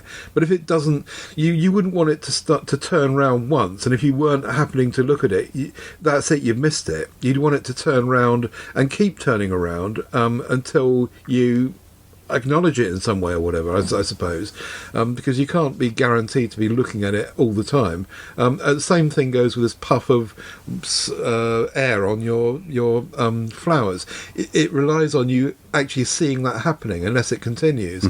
So it's a really interesting idea, but I think there are practical problems with it, that people will miss what's going on because they're not looking or smelling in the right direction at the time. Very true, yeah. It does beat the idea of, where you got your ringtone on your phone set to the Imperial March whenever your wife phones or something like that, and like Darth Vader's just walked in. But I do, for someone who knows and can execute it, it's a lovely idea, and I think I would certainly pick up the idea of something that knocks ever so slightly to remind me to water Waldorf. Herbert died. Waldorf, that's sitting beside me, the plant. Your plant's got a name. Yeah, well, Jolly good. I have to remember to water it because Herbert died. And I'm just looking at Waldorf's got white spots on them. Oh dear. have been watering them, not too much, but and Brian tips the end. Have you got a name for the chair you're sitting on too? No, when a chair's not alive, the plant is. I see. It's got to be alive, has it? And Waldorf listens to me and offers constructive feedback and tells me to kill people frequently. Yeah. Right. Yeah. Yes. My best friend. Little signals. It's a very interesting idea. Yeah. All right. Well, the last thing I wanted to do was I think I mentioned it last week, but at least I've put out my video now, and I have been playing with the A500 Mini, which is the little dinky emulator, hard emulator or mini Commodore Amiga that you can plug into your TV and get games going like you had on the Amiga way back when. And I think this was my inspiration for the graphic adventure spiel that I delivered last week, because the A500 was one of the places that I first encountered. Well, it's not really. I suppose the Amstrad PC was the first place I encountered adventure games, but the A500 made them slightly better, and it brought us the likes of Monkey Island 2, Cruise for a Corpse, and many other wonderful graphic adventures over the years. The A500 Mini is a resounding success. I love it. Primarily because, it's got 25 built-in games, which I've barely touched, to be honest. I thought I would play them a bit more because there was a couple I was quite excited about. But one of them is on the Evercade VS, which I think is... I haven't done a comparison to see which is better, but I think the one on the VS might be better. But it's got the WHD load thing, and I've gone and got all of the games that I own, and I've put them in there, and I've run them all, and I'd say about 95% of them run. There's only one that I've had problems with. And I'm hoping that the new update, because there's been an update to the WHD load facility, now will hopefully fix that. But for sitting down and playing with a mouse and a joypad, you can just get completely lost in classic Commodore Amiga games. It's a wonderful console. It's only £114, and if you're on the fence, do it. It's absolutely glorious. And I've noticed that a lot of people are starting to stick their A500s and things onto eBay because this just works for them. It emulates the 500, the 1200, and the CD32 really well. It doesn't do the newer ADF formats for homebrew games and things like that, but hopefully that'll be coming in the future, and it'll kind of stoke that whole area of independent development. But it's great. Absolutely terrific. Have you even looked at it again since, Ted? Or no, I haven't, because I don't really. I had a quick look at your video that you put up on YouTube of the unboxing and all that, and I looked at some of the games and I thought, yeah, they look nice, but there's no nostalgia for me because I didn't play them and I don't know them.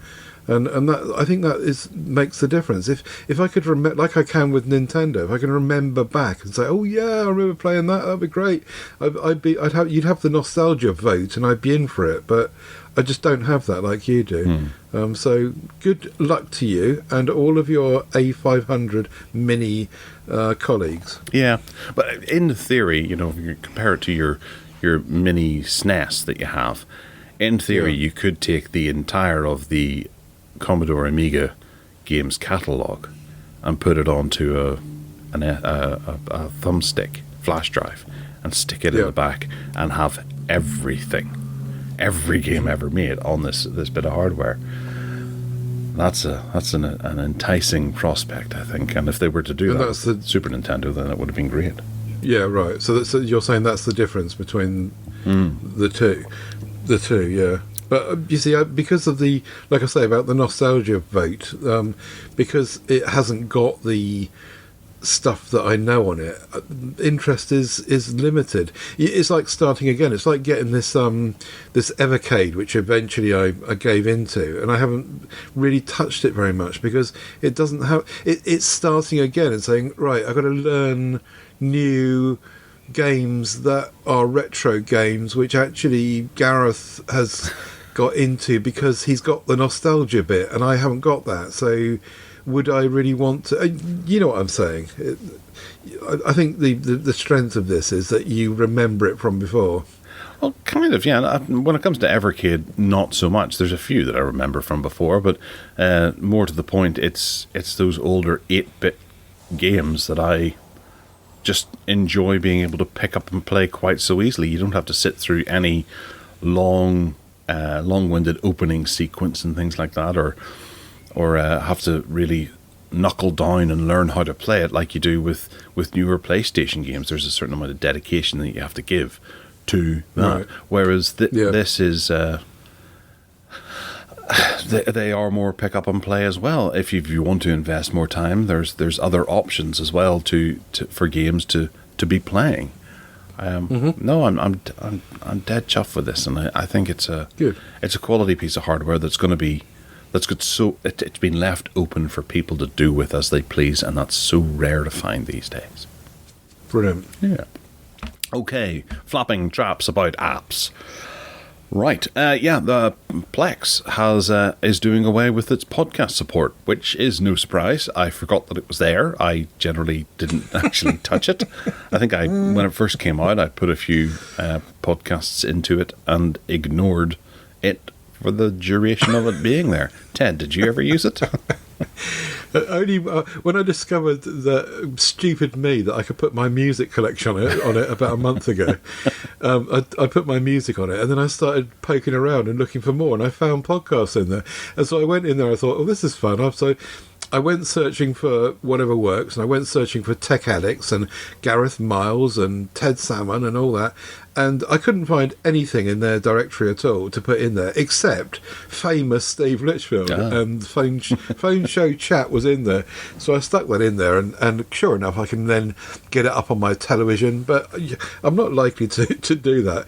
So the fact that they're dropping it, I think, is just immaterial. I can't imagine anyone really uses Plex to do that, and that's probably why they've taken the decision, isn't it? Yeah. Why bother supporting it whenever very few people are getting rid of it? I hadn't actually noticed this headline at all. I don't think anyone's complained about it, so I don't think anyone's really too fussed. Fair enough.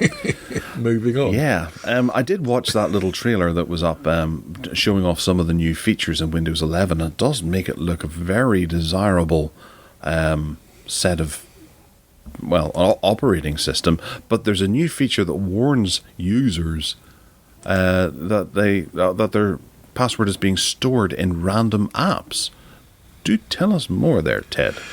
Well, as I understand it, and the concern here is that if you, for example, if you decided that you're using your Windows computer and you decided that you were going to use a text file in Word in Notebook or whatever, a basic Windows program to store your passwords in, for example, Windows 11 is going to know you're doing that. So it's monitoring what you're doing at all times. Now, I've no doubt, because it pops up a warning, it says, this is not a safe place to keep your password. Use something else. Don't use this. It's not safe. Now, I'm sure Microsoft will argue that all that is done on a local level, and they're not going to skim your data, and no one will see that except you, and blah, blah, blah. But even so, I think it's a bit of a worry that the system is monitoring, presumably, all the time, your keystrokes and what you're putting in to say, this looks like a password, we better flag this up. So it's a bit of a Big Brother thing, really, and I'm not sure if they'll get away with it. There might be a big hoo-ha about this. Yeah, but it's funny that people actually do that. I remember doing it years and years ago on Windows 95 or something like that. I have all my passwords lined up in one text file because I figured that was somehow safer than a Word document, because that's where people would look. And then you'd hide it in a particular folder. But now, given that computers are connected all the time, they're quite easy to hack. People can just suck small files out of your computer quite easily and have access to them. Yeah. But this is Microsoft themselves. Mm-hmm. But anyway, I think that when word gets out about this, that they'll drop it and they'll take it back out. This is only Windows 11, incidentally, as you said at the outset. So Windows 10, I'm safe. Yeah. Are you playing a Game Boy in the background? No. Oh, okay. What can you hear? I thought I heard. Was it Mario Land 2? No. I can't hear No? anything. There's some people walking outside. There's a dog barking, I think. Oh, okay. Is the dog But barking in I've got 8-bit? my headphones. I've got my headphones on, so I can't really hear properly. Fair enough. Yeah, I can hear a dog barking. I'm very sorry that I'm not in a soundproof studio, everyone. Well, you can always get the plumbers in to do that after they finish fixing the toilet. Grand. Okay, there's been an update to YouTube Shorts, and it should be rolling out on Android tablet. I'm pretty sure it's already there. I remember using it a while ago. Did you? Yeah. On a tablet? Yeah. I thought that this was new, because up until now, I think that this has only been working on mobile. But I could be wrong. But it's been rolled out to Chrome on web as well, and other web browsers apparently. And I checked that on my Chrome, and it is indeed working. It's quite difficult to control. They've put in the bottom right hand corner. They've put a button where you can click it, and that forwards it by one video, which makes it much more easy to use. But yeah, they're just trying to copy TikTok, aren't they, as usual? And they seem to have done it on web, but I haven't checked with a tablet. Someone needs to check on an Android tablet to see if it works. I had a check this morning, and it's there on my S7. It is? Okay. But I will say that I think it's been there for a while. I can't remember the last time. I took it that it was just the same client, essentially, as the phone. And I never really figured it in until you mentioned it here. But I will say that YouTube Shorts is frustrating. Whereas TikTok, at least you get different videos every time you go in. Going to YouTube Shorts, you have to kind of scroll through the ones that you might have already watched on mobile earlier in the week. Yeah. But to be fair, I've also noticed that in TikTok as well. Oh, really? There is a bit of repetition going on, and so I think, and also on YouTube Shorts, you see a huge amount of stuff that's on TikTok anyway. They're cross-posting to all these different services, and rightly so. You only want to really use one of them. Yeah. I think I'm going to stick with YouTube Shorts, though. I did install TikTok for a little while, but the amount of advertising it was frustrating. Every single one for a little while, you're just, go past. And even if it's not just a featured ad, then it's some sort of filter that they're putting on as well. Get this and you can add a tongue to people's faces. Oh. Yeah. Bloody hell. Although TikTok is the one where everyone, it's a bit like Twitter, is that you can't really ignore Twitter because everyone in the world is using it, and it's a platform that is revered as the one where everyone seems to just default to. Whereas YouTube Shorts, it might get there, but at the moment TikTok is the one. I remember, quoting the thing about the earthquake in. Not the earthquake, the landslide in Japan. And within seconds, it was TikTok where someone had been out there reporting it. I get that that's in Asia and not in the West, but and they're more likely to use TikTok out there. But as a citizen news reporting forum, certainly in the East, TikTok seems to have the edge as well. But yeah, YouTube Shorts no doubt will get there. Yeah. It would just be nice if I don't have to spend the time with TikTok to try and get it sort of focused in on the things that I'm actually interested in, because at the moment it's just crap. Absolute crap being thrown at me, and I don't have the time or the desire to do anything with it to try and change that from what the crap is being thrown at me. Yeah. So Windows 11 widgets may soon open up to third-party ones to make it an actual feature that you may want to start using, as opposed to the crap that's in there now.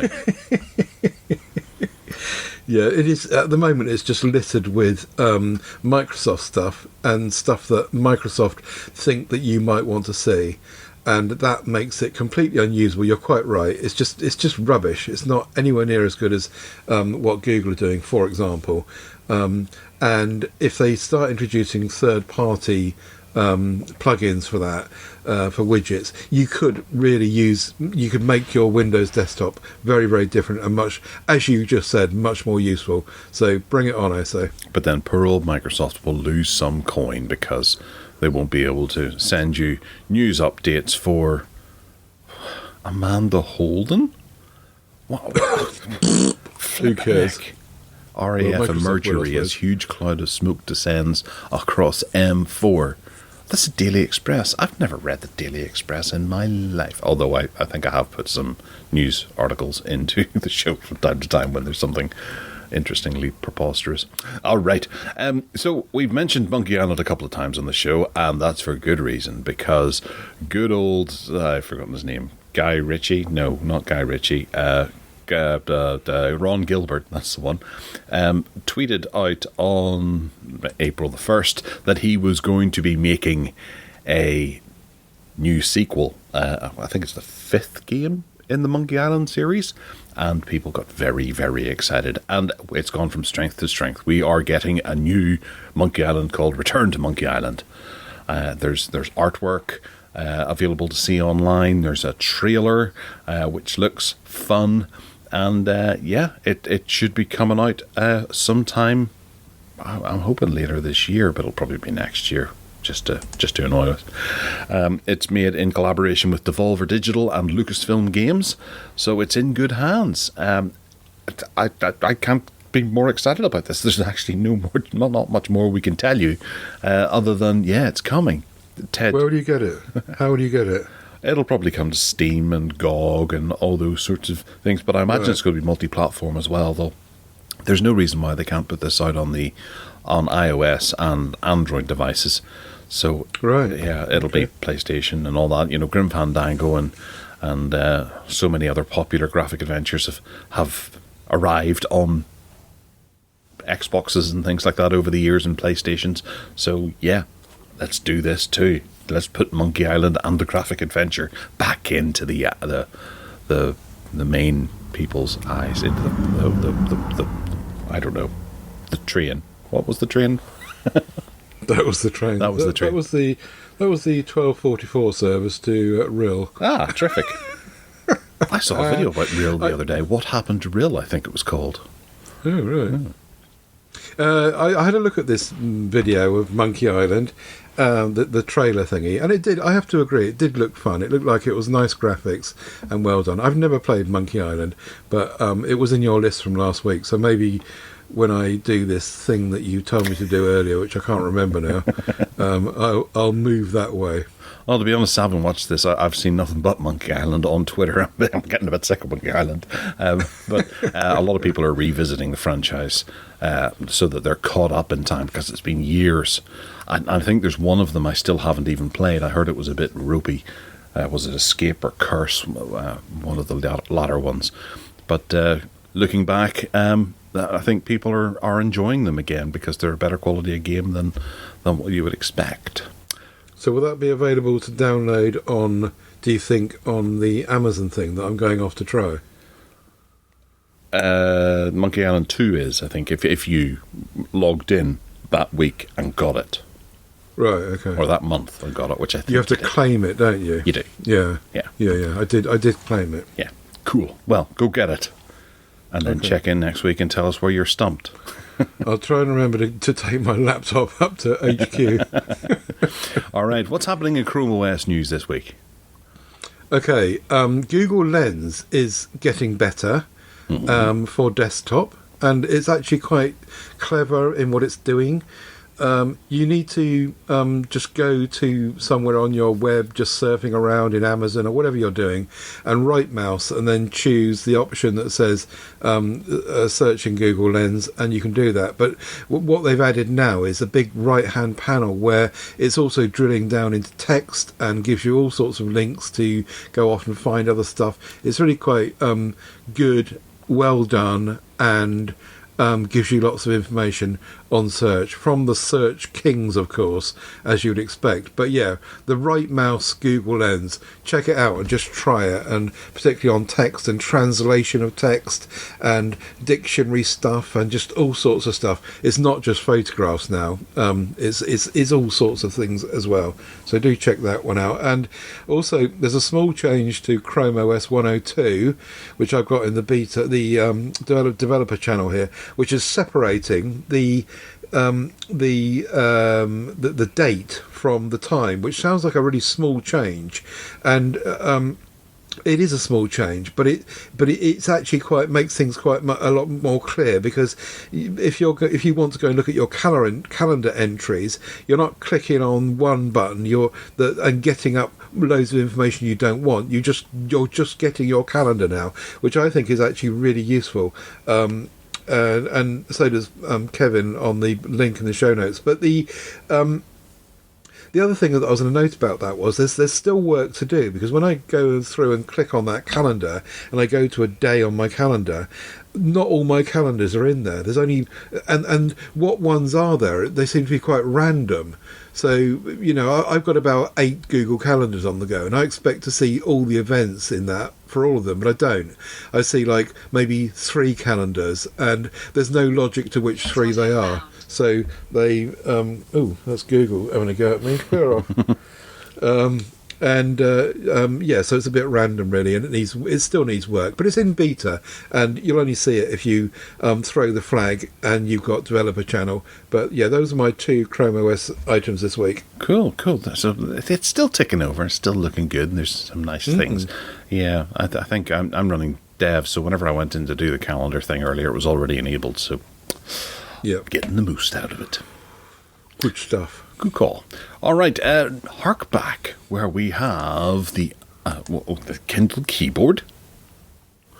The Kindle keyboard was it wasn't the first one that I'm referring to. The Kindle keyboard I'm referring to really is the like 4th generation of the keyboard devices. But and I really, really liked the Kindle keyboard, and they now don't support it any longer, so you can't use it. But it had a keyboard down the bottom. Now, you didn't need the keyboard terribly often for stuff, but when you did need when you needed to enter text into anything, particularly if you're in the labs department or whatever it's called, and you want to go and use the web pages and all that, it was really useful for typing stuff in.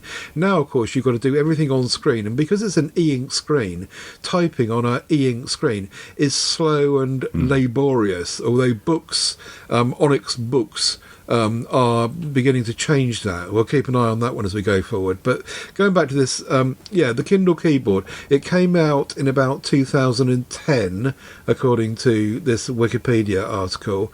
And it was really, really nice. On the right hand side, you've got physical buttons to turn pages, which I think is really nice. Later on, they brought that back with the Oasis, but I think that's the only one you get it with now.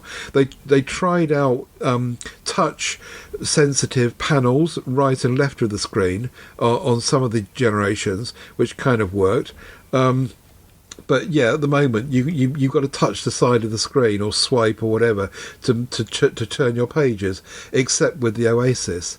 And then I started to look back at the very, very first one, and I completely forgot. If I knew the first Kindle, which was in 2007, I got a feeling it might have been America only, but it's got this split keyboard. Again, you can see photographs of this in the Wikipedia article, and it had things like it had a 3.5mm headphone jack, and you could put music on it, and you could use it. It was more like actually a multimedia device, as well as just reading Kindle books on it. You could do other stuff on it, and they evolved that and changed it, and they moved through this whole physical buttons thing to a point where the one I focused on, which was the Kindle keyboard, they kind of got that all right, but they'd taken away by that time the audio aspects.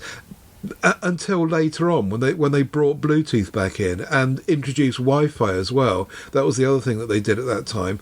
It used to be just 3G, and that was a lot. But with the Kindle, the Kindle keyboard, they brought in Wi-Fi, and that opened things up quite broadly as well. Although you don't need to connect an ebook reader to Wi-Fi terribly often, but some people might want to.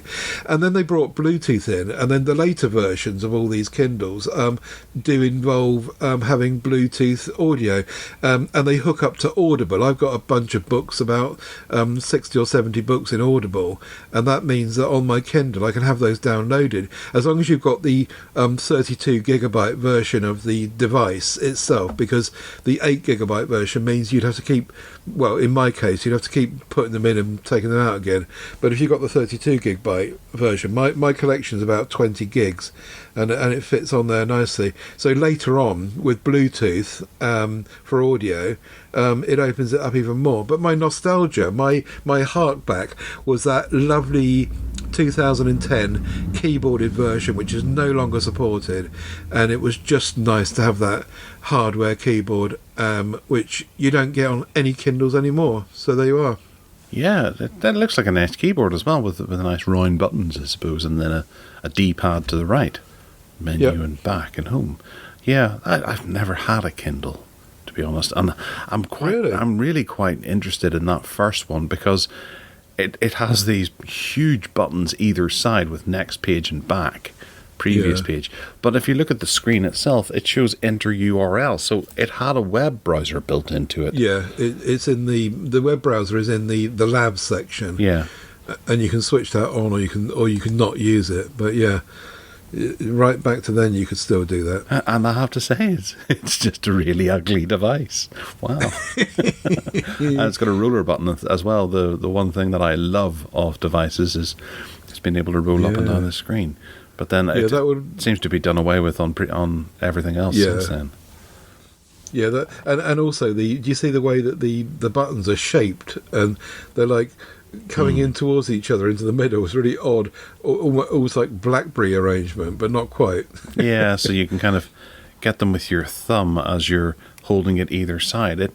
It does have some really smart design ideas to it that were obviously done away with. It's like, forget comfort, let's go something symmetrical. Yeah.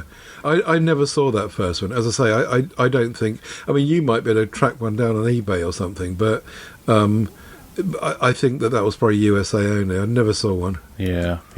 It's probably something that I should actually invest in one day, is get a Kindle, because I do have a lot of Kindle books, and I've just used it through the Kindle app on Android, but... Right. Just to be able to download them and have them all in the event that Armageddon arrives, and I can still charge something up. I can still read. Yeah. And it takes so little charge. If you turn the backlight off with the modern ones, the Paperwhites and the Oasis and all that, you turn the backlight off and your juice will just last forever. The Kindle, the very cheap Kindle that we highlighted in Bargain Basement last week, the battery is not so great in that, but the Paperwhite battery is really, really good. Just goes on for weeks on end, as long as you turn the light off. So you're right, if the balloon goes up, that could be your sitting in your cellar, that can be your entertainment, reading books. I don't have a cellar. But I see that they discontinued the Oasis now, and they're only focusing on the Paperwhite? No, the Oasis is still there. The one that they discontinued, which was annoying, was the Voyage. And the Voyage was a really nice one. I had one of those for a while, and sadly I let it go. That was the one that came with a really interesting origami cover thingy, which you could prop up in front of you. You kind of the cover was just like origami. You kind of wrapped it around itself and folded it, and then it made itself into a stand. It was really quite clever, and that Voyage was really nice, I thought. What's nice about these Kindles, though, particularly the cheapest one now, the lowest one, is that the screens are not too big. We were talking earlier about a 7-inch phone, for example. The smallest one's got a 6-inch screen still, and it's very, very pocketable. There was a time when we would think that 6-inch screen devices are not pocketable. We do now, and you can put it in a front jeans pocket almost, if you get the baby one. Not so much if you get the 6.8. I think it's 6.8 inch. Yeah, I'm looking at that now. Actually, it's £180. Yeah, last week they had them all on offer, as we said in Bargain Basement, but those offers have gone away now. But we'll come to that later. The 6-inch ones are very, very pocketable, and that cheap one, which last week was £39, is perfectly usable as a ebook reader. It's just that the battery's not as good as the paperweight. I think if I was buying one now, I'd get the paperweight signature edition. That's the one with the 32 gigs for my Audible books. Yes, and it's got Qi charging. I'd forgotten that, because the Oasis has got Qi charging, and the Paperweight 5 Signature Edition has got Qi charging, and you can actually buy a Amazon stand for it if you really want to. Not that these things need charging, as I say very often. Anyway, that was my hark back, which I keep meandering away from, was the 2010 Kindle keyboard. Wow. No, I'm just amazed. I never really delve into the Kindle thing at all, but £319 for the Kindle Oasis, 32 gigabyte plus free mobile connectivity and Wi-Fi. It's waterproof. Oh, whoopee-doo. £319? Yeah. Yeah, that's their flagship, inverted commas. And for what, £70 more, you can get an iPad? Yeah. Yeah, I know, but it is nice. And, that's all right. You get the hardware buttons, and you get the waterproofing, and it's quite an odd shape. So it's got this kind of place on the back where you can hold it and grip it, and it's quite a nice experience using that Oasis, I must admit. But no, it's expensive. It's too expensive. It is. I think that they'll discontinue that soon, personally. And also, something I hadn't mentioned is that it's got micro USB charging, whereas the new paperweights, and in fact the new cheap Kindle, have got USB-C. So that's another reason why I think the Oasis is not getting much love. If they were serious about that going forward, they would bring out a new version with USB-C on it, I think. Yeah. And they haven't done that, so I think it's going. Paperweight seems to be where it's at. Fair dues. Well, from expensive stuff down to cheaper stuff in the Bargain Basement this week, we have Kindles. So, as I was just saying, the Kindle range that we mentioned last week has gone now. The sale's finished, but the Fire tablet ones are still there, and you can get up to like 40% off of those. So if you want a Fire tablet, then that's still kicking about. And also the Echo, if you want to talk to Alexa. Whoops, sorry. Alexa, turn this podcast off. If you want to talk to Alexa, then of course you can get an Echo and do all that stuff that you might do with the Google Assistant elsewhere. 40% off of all of that stuff at the moment anyway, so it continues a bit. Yeah, okay. Well, that's good cause, because it's Easter weekend as well, so there will be some nice deals, and Amazon do like to favour the holidays, don't they? Although they did it last week as opposed to this week. Yeah. But Samsung seem to be doing it this week, where a bunch of their covers have been reduced in price for their newer S22 range. And just to point one out, the Samsung official S22 Ultra Leather cover in black is reduced from £45 for a cover, down to £12.50. Which is a saving of 72%.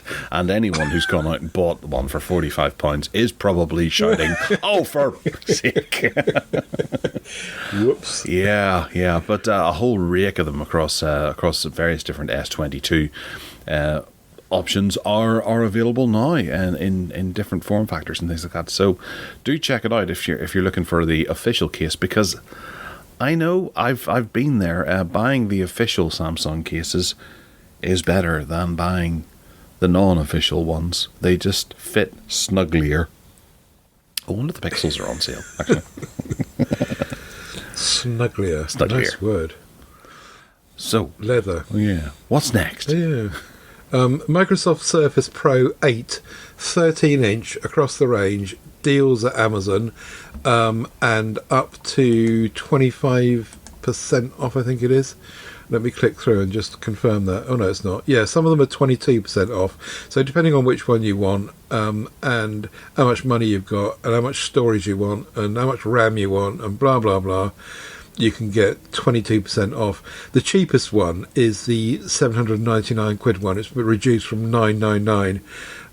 That's got 20% off at the moment. But yeah, 13-inch Surface Pro 8. I'd really like one of those, but I've got no use for it really. It's just a idle desire. But if you were in the market for one of those, then there's up to 22% off of those at the moment. Okay, all right. Just having a quick check there. The Pixel 6 Pro cases are down in price as well, 20% from £25 to 20 quid, which is quite nice. Apple also have a few things on sale as well, and I picked out the Apple AirPods 3rd generations, which were reduced in price by 44% from £170 down to £94 and 77p without Apple Care Plus. It's £123 and 77p with Apple Care Plus, so that's what, 30 quid extra for, some people might want that. Yeah, they look a lovely shape. You could wear these, could you? Yeah, I could wear those because they don't stuff themselves down in your ear, and they seem to have a grill on the back, and the top, and so there's a gorilla on the back. Gorilla.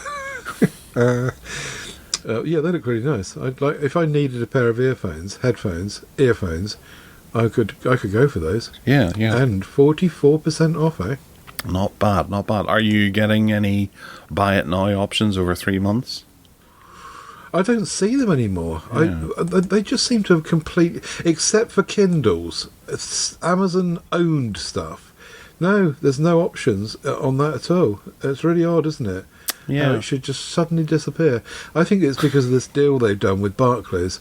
They're trying to just get everyone to use the Barclays thing instead. I'm not actually getting a Barclays offer either.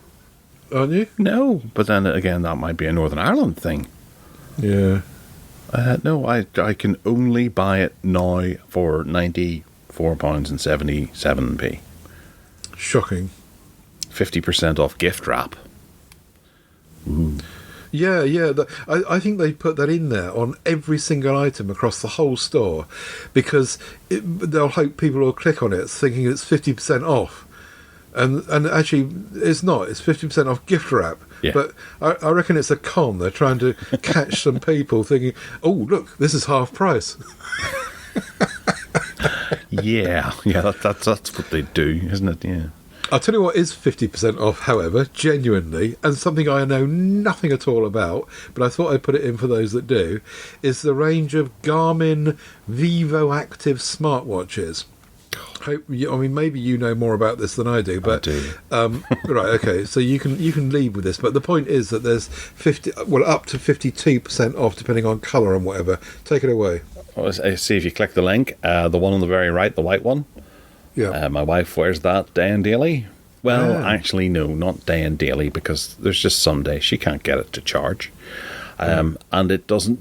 The app doesn't work with terribly many UK-based bits. It's not as embedded. You'd be better off buying this if you're in the States because the app works better there. Right. Yeah, I think she regrets it because I was trying to get her to get the Samsung Active instead of this. And yeah. Maybe this is why it's 50% off. No one wants one. Possibly, yeah. But she does like Garmin, and she's had Garmin products in the past. I bought her an older Garmin that a couple of years back that she used for many years, and it worked really well. But this new version of it just it hasn't been rolled out terribly well in the UK. It looks lovely with the rose gold and the white strap and all that. It looks very chic, and people say, "Ooh, what's that on your watch or on your wrist?" Right, yeah. And then she has to explain, "Don't get one." Right. I made a mistake. Oh dear. Just ignore this item, everyone. It's not in bargain basement. Well, it's still cheaper, and if you're in Garmin and you're determined to keep using it because your fitness app only takes Garmin, then that might be one of the reasons why you might. Or you live in America. Yes, if you're an American person. Good call. All right, next up is the Razer Viper Ultimate. This is a wireless gaming mouse with a docking station. I've got a funny feeling we might have featured this before, or at least spoken of it before. It looks familiar. I do quite fancy it. It's obviously Razer technology, which is good gaming stuff. It has a hyper-speed wireless connection. It's for ambidextrous people, which means they can use both hands. It's got light and fast 20,000 dpi optical sensor, and it does RGB chroma stuff as well. This is the black variant. You can plug it in to you can plug in the charging dock and then set this on it to charge it as you need to. It's down in price from £86.41 to £64.99, and looks like a really nice option for anyone who's shopping for a new gaming mouse and doesn't want to have to stump up huge amounts for the likes of Logitech or Razer's most expensive versions. It looks really nice and comfortable, and it's got a few fun features too. I think you're right. I think we did feature this once before, because I was talking about having never seen a mouse with a dock before. Yeah, I think you're right. And the whole Razer thing is just, it's so attractive, I think. Yeah. Personally, there's something about the whole kind of Razer gaming setup that makes it feel like it's quality stuff and all the rest of it. Yeah. Good looking deal. at Keeper, this is the cheapest it's ever been at. It seems to be weird. It was listed once as, February of last year, February of this year at £108.95p, and then it dropped down to about £89, which is what it's showing as, or £86 as it was, but now it's 25% off that. So a couple of months later, it's down to £65, which is pretty good. It's funny how the scroll wheel looks really nice. One of the poor bits about cheap Mises is that scroll wheel, I think, and that looks like it's really well constructed and well done. So yeah, nice stuff. Cool, very good indeed. Right, last up is this is this as a result of this hoo-ha with the Oppo phone I was talking about earlier. I looked at Steve Litchfield's review of this Ugreen 100-watt USB-C charger thingy, and it's currently reduced from $79.99 to with a £20 off voucher. Do you see that £20 off voucher? Can you have a look? Yes, I do. Yes, 59, yeah, okay. Yeah. Which is odd because for some reason I got when I bought it yesterday, which is what I did because of this Oppo stuff. I paid $63.99, and I can't work out why. It was $79.99. I put it in the basket with the £20 voucher, and before I knew what I'd done, I clicked buy, and it was $63.99. I'm not quite sure what happened there. I might have to get hold of them and say, oi. But anyway, I did wonder if it was 20%, not £20 or something. But it is 20%. It is 20%. Yes. So it's not £20. No. I thought it was £20. Right. Okay. That's why I said to you, does it say £20 off? And you said yes. Sorry. Yes, I heard the 20, but I wasn't focusing on you. Okay, right, so it's $63.99 anyway. And we'll put a link in the show notes to Steve Litchfield's review of this, because it sounds like it's just what I need.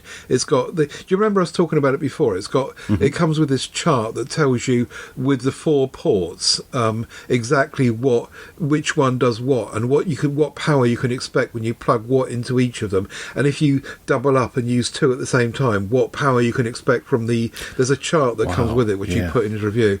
And it looks really, really nice. And so I've given Steve's link to for the show notes, because he's the one that found it, and hopefully he'll get some bung back for that as well. But yeah, mine's coming tomorrow, and I'm looking forward to that, having a powerful charger that will do things like the Chromebook, the Pixel Book without any trouble at all, and maximise charging if I need to with phones. Yeah, it's pretty chunky too. It's quite a big wall wart. Yeah. It's nice, yeah. Might have to pick one of these up. Maybe I'll add it to my shopping bag and buy it at the end of the month. But it's only 20% off. Yes, that's right. I'll change that in here. 20%. So it's not $59.99, it's $63.99. You see. Okay. Right, okay. Well, looking at those, the power table's quite interesting for the output for 1 port, 2 ports, and 3 ports. And if you were to put all 4 ports, what you actually get, 45 watts, 30 watts, 5 volts, 2.1 amps, and 5 volts, 2.1 amps. Okay. Yeah. The interesting bit is that the top 2, you can get the power delivery from at 100 watts. When you start doubling those up, so if you put one in the top and one in the second one, then you get 65 and 30. So I'm not sure what happened to the other 5 watts, but it's disappeared somewhere. And if you use 1 and 3, it's different again. And yeah, it's just really interesting that they've worked all that out and have told you. Apparently, according to Steve, you get a leaflet in the box which gives you exactly that diagram, and you know where you are. And you know what you can expect from what. So, yeah, I think it's really good. And Ugreen is a good name. We've spoken about Ugreen before, haven't we? Yeah, I've got a few Ugreen bits and pieces knocking about, headphones and things that were quite good.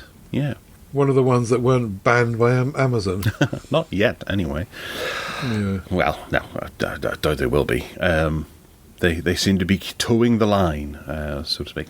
All right. Well, if you want to get in touch with us, you can by emailing us at gareth@techaddicts.uk. You can find us on Twitter as well, at techaddictsuk, and Gareth at Miles, at Gareth Miles. I also have my garethmiles.com. And Ted, where can they find you? TedSalmon.com is where I hang out. Apart from in MeWe, head across to the MeWe group. If you get lost anywhere, TedSalmon.com has got links to all the audio podcasts, all of the MeWe group entry points. So just click in there. And if you want to buy me a coffee, that's very welcome. Thank you very much. It's paypal.me/TedSalmon. Very kind indeed. Terrific. And other than that, we've come to you in under 2 hours, so we'll go and enjoy these extra 4 minutes and spend it with our families and loved ones, and Ted will download Monkey Island too. All right, take care and speak to you next week. Cheerio.